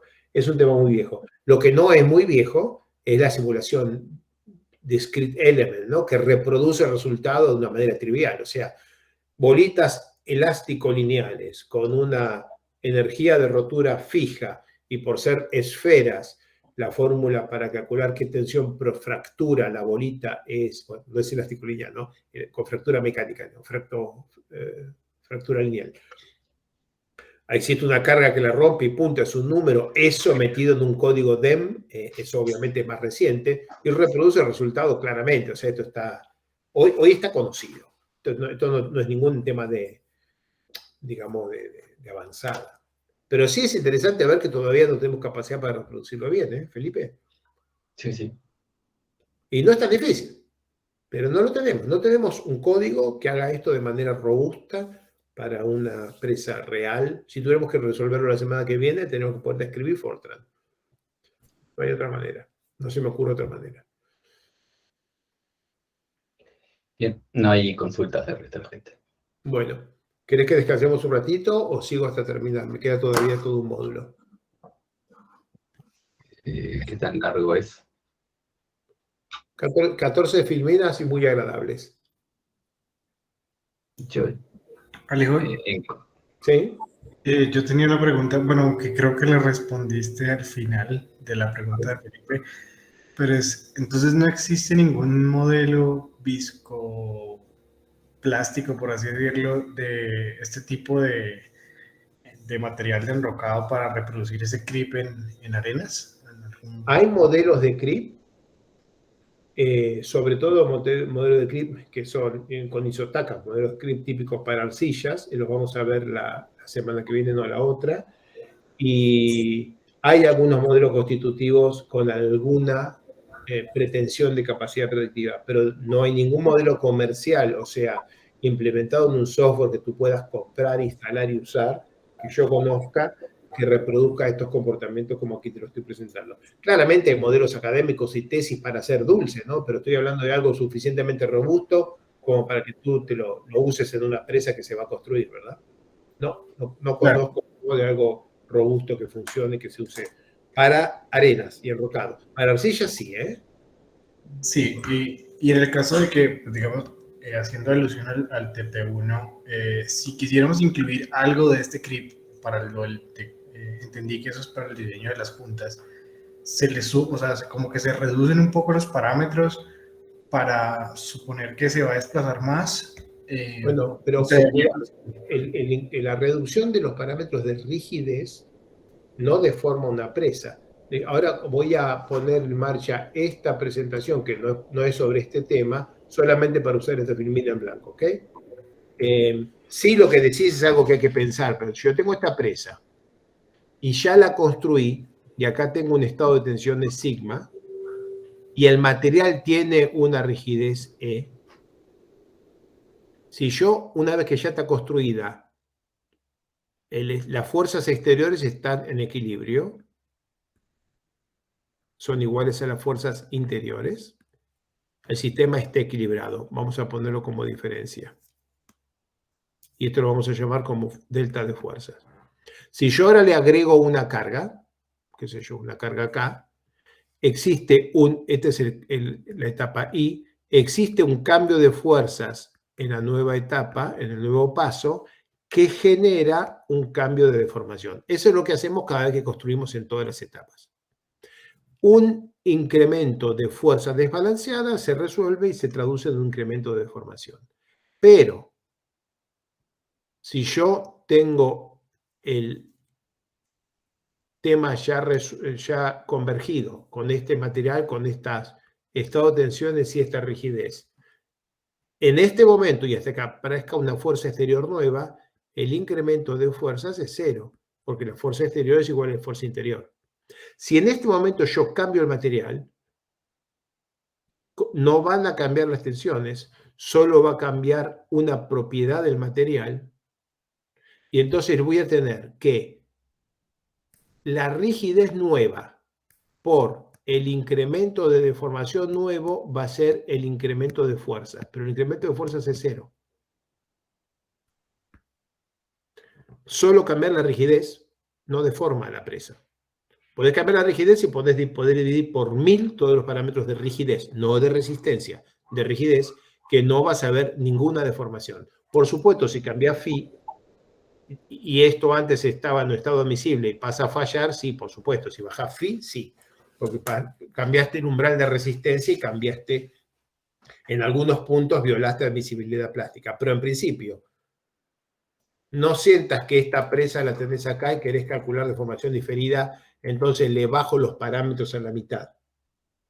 Porque no va a haber ningún incremento de deformación por eso. Lo que podés hacer es construir la presa en todas las etapas con los parámetros de corto plazo y construirla en todas las etapas con parámetros de largo plazo para tener una primera estimación de cuánto se movería con el tiempo. Pero es una muy grosera primera estimación. Si querés tener una estimación más seria, necesitas un incremento de deformación en función del tiempo y eso no se puede resolver con un incremento de deformación que es función de la tensión únicamente. Muchas palabras, pero ¿me hice entender? Sí, perfecto. Ok. Bueno, encaramos el último módulo de hoy. Vamos a hablar de flujo transitorio y acoplado con deformación todavía en rango de suelos saturados. Entonces, vamos a distinguir flujo estacionario versus transitorio. Un flujo es estacionario cuando las condiciones de borde son todas constantes con el tiempo, y eso no significa que sea todo uniforme o hidrostático. Hay flujo, pero es el mismo a lo largo del paso del tiempo. Y el flujo es transitorio cuando tenemos, por ejemplo, un lago que sube y baja, de manera que la condición de borde, por ejemplo, puede cambiar con el tiempo. Esto puede ser el lago que sube y baja, o que llueve, o que se nos cambia en la cota de agua en el pie de presa, cualquier cosa por el estilo. Eso genera cambios del flujo con el tiempo y eso es flujo transitorio. Para el flujo transitorio tenemos el término de flujo transitorio que se va, teniendo cambio en las condiciones de borde o consolidación. O sea, tenemos el término de cambio de volumen porque tengo una rigidez una rigidez de la fase sólida que me está generando un aporte de agua al sistema simplemente porque el espacio poral está reduciendo su volumen y eso nos está generando agua que tiene que escapar, eso es consolidación, o condiciones de borde transitoria como la que vimos en la filmina anterior, y lo que tenemos es que H, la carga hidráulica, es función del tiempo. O sea, o atrás el término de rigidez es función del tiempo, o adentro la carga hidráulica es función del tiempo. Aquí esto es una nota que vale siempre, no vale solo para flujo transitorio. En los análisis de estabilidad hay siempre que resolver el equilibrio de la fase fluida. Esto es un recordatorio, está en el módulo 1 de Geotecnia Numérica 1. Una superficie freática impuesta no incluye presiones de filtración. Si hacemos el cálculo de infiltración, o sea, la red de flujo, esta red de flujo, obtenemos un factor de seguridad. Si le imponemos las cosas a mano, con rayas a mano, nos va a dar otro factor de seguridad que es básicamente incorrecto. Para que recuerden esto, No sigo con esta clase hablando de este tema porque ya fue explicado, pero hay un video que debe ser la clase 1 o la clase 2 de Geotecnia Numérica 1. En los casos de flujo estacionario, podemos tener mezclas de materiales con muy diferente conductividad hidráulica, o sea, muy diferente permeabilidad, pero en el caso del flujo estacionario el valor absoluto de la permeabilidad no tiene ninguna importancia y lo único que interesa es la relación, los contrastes de permeabilidad entre los diferentes materiales. En cambio, en flujo transitorio, la red ahora depende también de los valores absolutos, porque estamos hablando de una acción exterior, por ejemplo, el agua acá atrás o acá arriba, que cambia tanto por día, y si el material es muy permeable, en ese día el flujo atravesó todo el cuerpo, y si tiene muy baja permeabilidad, el flujo apenas entró en una punta. Esto es importantísimo para analizar problemas transitorios. Supongamos que acá tenemos un terraplén que se nos inunda. Al inundarse se nos produce esta superficie freática estacionaria y se nos cae el terraplén. Este terraplén no se puede usar. Un cuidado, porque si esta inundación tiene una duración corta, determinada, es posible que el agua venga y se vaya antes que el terraplén se sature. Eso es el flujo transitorio. Por ejemplo, la inundación dura una semana. El agua estaba acá, vino hasta aquí y se va. Y vino hasta aquí y estuvo una semana. El primer día se ve así y al fin de la semana se ve así, pero todavía el agua no está tan cerca del talud como acá abajo. Si dura un año, se va a ir saturando. Este es el flujo transitorio hasta alcanzar el estado final. Entonces me podrán decir, si se te inunda el terraplén, entre 2 y 3 semanas después tendrías que esperar una inestabilidad del talud. Si la inundación dura mucho menos que eso, el terraplén va a soportar la inundación. Eso que es un terraplén también podría ser una presa de relaves, por ejemplo, que se nos acercó la pileta de aguas claras, pero por muy poco tiempo. Las estrategias de flujo transitorio van a estar asociadas en general a flujo acoplado con deformación. Y aquí les traigo un ejercicio hecho por Osvaldo Ledesma, hace 2 o 3 años, en el que tenemos un terraplén blando, o sea, es una presa de relaves en realidad, con un contrafuerte. Resulta que este contrafuerte se determinó que no era suficientemente robusto. Acá hay un verdecito que representa un filtro puesto y se colocó un contrafuerte mucho más robusto hacia arriba. Las opciones para modelar esto es usar todos los materiales no drenados y hacer un tiempo de consolidación realista, o el nuevo contrafuerte, este robusto que está acá afuera, hacerlo directamente drenado con una etapa plástica, o el nuevo contrafuerte drenado con una etapa de consolidación. En esta filmina se me va a ir llenando de gráficos que muestran las opciones. Entonces tengo el estrato A de arriba, que es el contrafuerte que podemos considerar drenado o no, y el estrato B de abajo, que es el material menos competente, y lo podemos analizar con etapas plásticas o etapa de consolidación, y la etapa de consolidación puede ser cortita o larga. Entonces, si considero que el terraplén, las 2 etapas, déjame ir para atrás para recordar, el de arriba y el de abajo, A y B.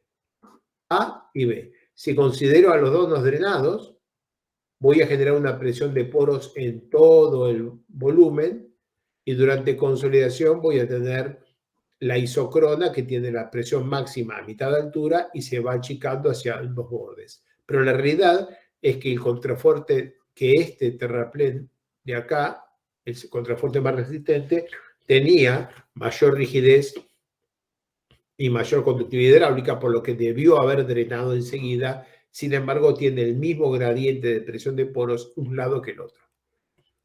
Pero si al contrafuerte A, al último, lo hago drenado y al otro no drenado, en etapa plástica, el contrafuerte drenado obviamente no genera presión de poros, el otro sí, pero en etapa de consolidación generan presión de poros ambos, porque el exceso de presión de poros del material de abajo empuja agua hacia el material de arriba, entonces hay un flujo y por eso hay presiones de poro también arriba. No es presión de poro generada por la deformación de este, es presión de poro en exceso que hay acá que fluye a través de este. Por eso, en este gráfico de la izquierda tengo unas isocronas así, mientras que en el de la derecha es asimétrica. El valor máximo está por acá abajo. Y acá el valor máximo está en el medio. ¿Qué pasa si en vez de hacer una etapa plástica seguida por una etapa de consolidación, hago una etapa de consolidación primero corta y después más larga? Una etapa de consolidación corta tiene un problema numérico del que voy a hablar más adelante. Entonces empiezo con drenado y no drenado, y en una etapa de consolidación corta tengo esta respuesta, que es la misma que esta, pero con error numérico, vean las manchitas blancas y coloradas, pero la misma respuesta. Y en etapa de consolidación ya de más largo plazo, otra vez tengo la misma respuesta. O sea, no drenado y no drenado. Plástico da los mismos resultados que drenado y no drenado con consolidación. No mezclemos uno con otro. Seamos muy prudentes con estas cosas. Es muy fácil elegir clic, clic, clic, clic, sacar un resultado y no analizarlo con cuidado. Osvaldo además practicó qué pasa si le impongo que la rigidez del agua es 0 al estrato A.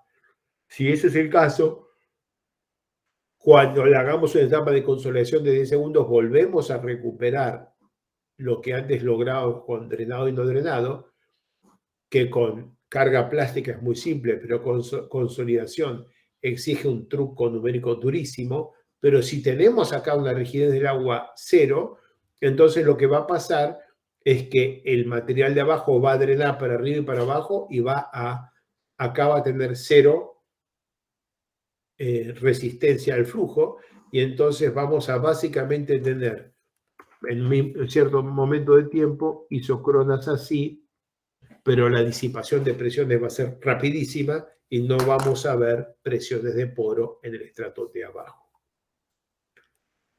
Siguiendo con este mismo ejemplo, aquí tenemos la comparación entre la etapa plástica y etapa de consolidación. Concentrémonos primero en la línea celeste y gris. Celeste y gris, que son el asentamiento del punto superior. Vemos que el celeste tiene un asentamiento instantáneo y después pasa el tiempo y tenemos una consolidación de la mitad inferior. Esto es la consolidación de la mitad inferior, esto es la consolidación de todo el depósito. Entonces, si yo tengo no drenado y no drenado, tengo que hacer este caminito. Pero si el de arriba está drenado y el de abajo no drenado, el arriba drenado asienta en un instante y este caminito es el resultado del asentamiento diferido del de abajo. Ahora concentrémonos en anaranjado y amarillo, que son estas dos líneas. Y esto es sorprendente e interesante. Si yo tengo los dos materiales no drenados, tengo la curva amarilla. Pero si tengo el de arriba drenado y el de abajo no drenado, tengo la curva naranja y está por arriba. Esa curva naranja está por arriba porque estoy viendo una descarga elástica. ¿Y por qué hay descarga elástica? Hay descarga elástica en el material de arriba porque el material de arriba no tenía presión de poros antes y con el paso del tiempo el agua que está fluyendo de abajo hacia arriba aumenta la presión de poros, y si la presión total es constante y la presión de poros aumenta, la presión efectiva disminuye. Y si la presión efectiva disminuye, es una descarga. Y si hay una descarga, hay un aumento de altura. O sea, en la etapa en la que tengo este drenado y este no drenado, si dejo pasar el tiempo, la presión del agua que de aquí está escapando sube, baja la presión efectiva porque aumenta la presión de poro acá y observo compresión en la mitad inferior y expansión en la mitad superior. Ni nos estamos dando cuenta que nos está pasando todo esto, otra vez estamos metiéndonos en temas un poco más complicados, un poquitito más detallados, y les pido que cuando estén haciendo este tipo de análisis, miren estas cosas, a ver hasta qué punto el comportamiento de vuestros modelos refleja lo que ustedes quisieron modelar.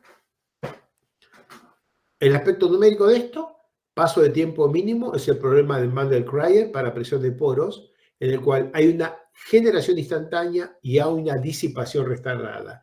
La generación instantánea es una fuerza desbalanceada en el instante cero, pero esa fuerza solo se va a balancear con el paso del tiempo.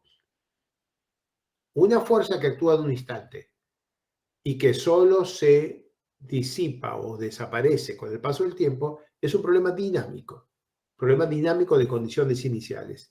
Y ese problema dinámico inicial genera lo que en inglés se dice overshooting, genera que en el instante inicial la presión de poros que se produce es mayor que la presión total. No tiene nada que ver, pero es lo que pasa, lo mismo que pasa con el V mayor que 1 del término de Biot. Para resolver ese problema dinámico inicial, uno tiene las oscilaciones iniciales en la solución analítica, no hay nada que hacer, pero se puede simplemente ignorar si el primer instante, paso de tiempo mínimo, el primer momento en el que se calcula la solución, es suficientemente grande como para que este fenómeno dinámico inicial se haya atemperado. Eso establece el salto de tiempo mínimo, que depende de la rigidez, el coeficiente de consolidación básicamente, de la rigidez de suelo y del esqueleto de granos, depende de la rigidez del fluido expresada con esta expresión que tiene en función del grado de saturación. En nuestro problema, con el grado de saturación 1, el caso saturado, grado de saturación 1 y derivado de grado de saturación 0, esto queda porosidad sobre rigidez del agua, acá. Entonces queda 1 sobre rigidez del suelo más porosidad sobre rigidez del agua, teoría de mezclas, y esa es la rigidez que entra acá. Y este valor eta es un valor que depende del tipo de elemento, es puramente numérico, y tiene estos valores para los 3 elementos que nos interesan en Plaxis, T15, T6 en Plaxis 2D, y el único elemento disponible que hay en Plaxis 3D. No hay un solo elemento disponible. Acá me falta un dato. Bien. Paso de tiempo mínimo significa que los elementos más pequeños permiten pasos más cortos. Si quieren ustedes hacer una predicción más ajustada del problema inicial, que en general en geotecnia eso no es interesante, necesitan usar elementos muy pequeños. Y lo que controla este tiempo mínimo es el elemento más grande que tenga en la malla, y eso puede tener un impacto grande en la precisión total de los resultados. Hay un tutorial que los invito a que lo hagan. Acá solamente pegué los resultados. Es un tutorial de Plaxis en el que se hace el ejercicio de variación rápida o lenta del nivel del embalse para ver cómo cambia la distribución de presiones de poros a lo largo de una sección. No lo voy a explicar acá, está el ejercicio, hagan el tutorial y mírenlo. Es interesante que lo hagan porque vamos a mirar también el problema mecánico del desembalse rápido de una presa. Termino con un ejercicio que hizo Pedro Fernández en 2021, que fue el desembalse rápido de la presa Waterpolding, una presa que falló en 1975. Una presa de suelo compactada que falló por desembalse rápido. El lago bajó 9,8 metros en 5 horas y media, y la causa de la falla detectada fueron deficiencias en la compactación de la presa. Presa antes, presa después de la falla. En este ejercicio, la estrategia numérica que siguió Pedro fue, acá están viendo un video, fue flujo acoplado con deformación, construyendo esto en capas drenadas con el modelo HS-Small, haciendo el ejercicio de la compactación duplicando el peso unitario. Bueno, está el informe para el que quiera repasarlo, y esto fue un ejercicio. Y con esto hecho, el desembalse rápido, la simulación del desembalse rápido con los datos que trae el informe final, el informe forénsico final, indica que si el desembalse se hace en 5,5 horas, la presa falla. Si el desembalse se hace en 24 horas, la presa falla. Sin embargo, el caso drenado, la presa es segura con un factor de seguridad importante, grande. Lo que están viendo adelante, que dice Corps of Engineers, todo eso es el cálculo analítico del informe forénsico después de la falla de la presa, y lo que hay de fondo es el modelito numérico que se hizo para reproducir este ejercicio. El que tenga ganas también, lo invito a que contacte a Pedro Fernández, que es el docente de Integración Terreno-Estructura, y él le va a poder dar más información sobre cómo hizo este modelo. Esta es la última filmina de este módulo y del día de la teórica del día de hoy. Felipe, no sé si hay comentarios. No, no hay comentarios. ¿Alguna consulta de alguien? Yo tenía dos Daniel. preguntas. Sí, de lo que estabas hablando del tiempo corto, ¿también influye, digamos, en este tiempo en horas? O sea, porque en esos desembalses rápidos es cuestión de horas. ¿Eso también afecta y por eso tienen ese mallado tan pequeño? No. El tiempo, discúlpame que voy para atrás. Esto es segundos, ¿eh?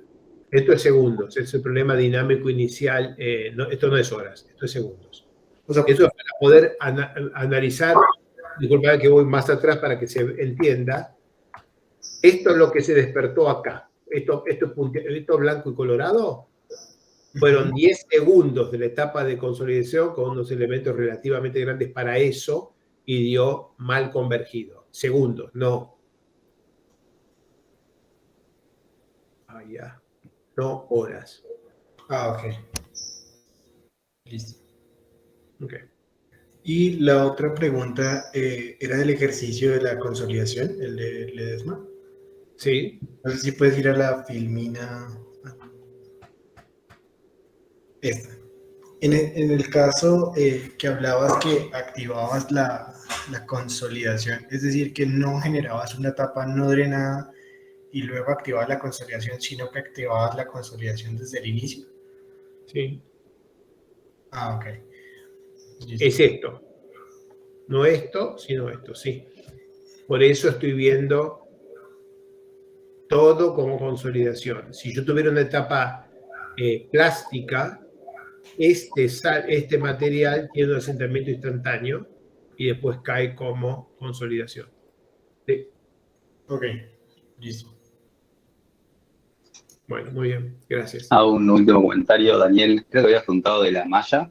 Si no recuerdo mal, la malla de Pedro había sido, a falta de mejor palabra, innecesariamente fina. Si te llamaba la atención lo fina que era la cantidad de elementos, no recuerdo razón. Me parece que simplemente tenía tiempo y la hizo bien finita. No había necesidad de hacerla tan finita. Ok, listo.